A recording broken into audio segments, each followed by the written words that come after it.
Ship farming in New Zealand. आखिर कैसे New Zealand भेड़ों की फार्मिंग यानी कि शिप फार्मिंग करके करोड़ों रुपए कमा रहा है, और आखिर भेड़ों को पालने के लिए कौन कौन सी चीजों का ध्यान रखना होता है। आज हम न्यूजीलैंड के एक ऐसे फार्म के बारे में बात करेंगे जहाँ पर लाखों शिप की फार्मिंग की जाती है। ये इतना बड़ा फार्म है कि वर्तमान में यहाँ लगभग 2000 से भी ज्यादा कर्मचारी कार्य करते हैं, जिनका काम भेड़ों की देखभाल से लेकर दूध निकालना और अन्य चीजें तैयार करना है।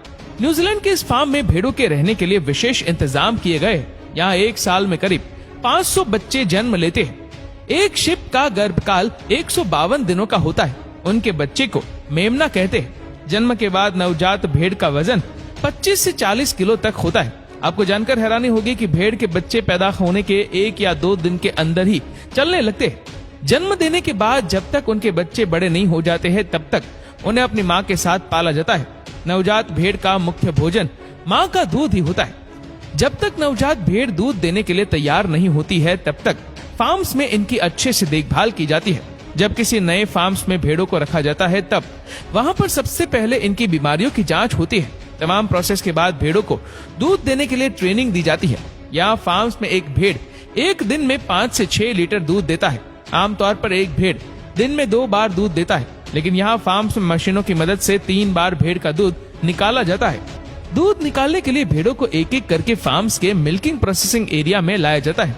फिर पंप की मदद से दूध को निकालकर मशीनों में स्टोर करते हैं। भेड़ का दूध निकालने के लिए यहाँ खास किस्म की मिल्किंग टेक्नोलॉजी का इस्तेमाल किया जाता है। यहाँ लगभग 3 लाख लीटर भेड़ों के दूध का उत्पादन होता है। इसके 1 लीटर दूध के लिए 80 से 100 रुपए के आसपास चुकाने होते हैं। जब यहाँ भेड़ से दूध निकालने का कार्य पूरा हो जाता है, तो भेड़ों को वापस बाहर छोड़ दिया जाता है। दूध निकालने के बाद भेड़ के दूध से यहाँ तमाम डेयरी प्रोडक्ट्स बनाए जाते हैं।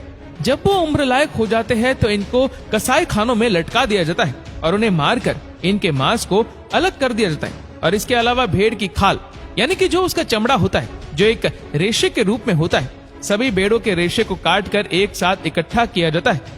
इन सारे रेशे को एक मशीन में हिट करके उसमें से इम्प्योरिटीज दूर की जाती है, जिसमें से एक साइड से पानी निकाल जाता है और दूसरी साइड से उनके मुलायम रेशे निकाले जाते हैं। इन रेशों का एक बंच तैयार कर लिया जाता है। इन बंच को एक ऐसी मशीन में डाला जाता है जहाँ पर यह मशीन इन रेशों को एक यान के रूप में कन्वर्ट कर देती है। एक रिपोर्ट के मुताबिक हर साल 2.5 मिलियन टन शिप वूल का प्रोडक्शन किया जाता है, जिसमें से यान के साथ साथ चद्दर, पिलो, मैट्रेस जैसी कई चीजें बनाई जाती है। भेड़ के जरूरी अंगों के हिसाब से इसके मीट को पैक करके मार्केट में रवाना कर दिया जाता है। अगर इनके मीट के दामों की बात करें, तो इसका मीट 500 से 3000 रुपए किलो तक बिकता है। आपको ये जानकर हैरानी होगी कि पूरी दुनिया में हर साल 5 लाख शिप का वध किया जाता है।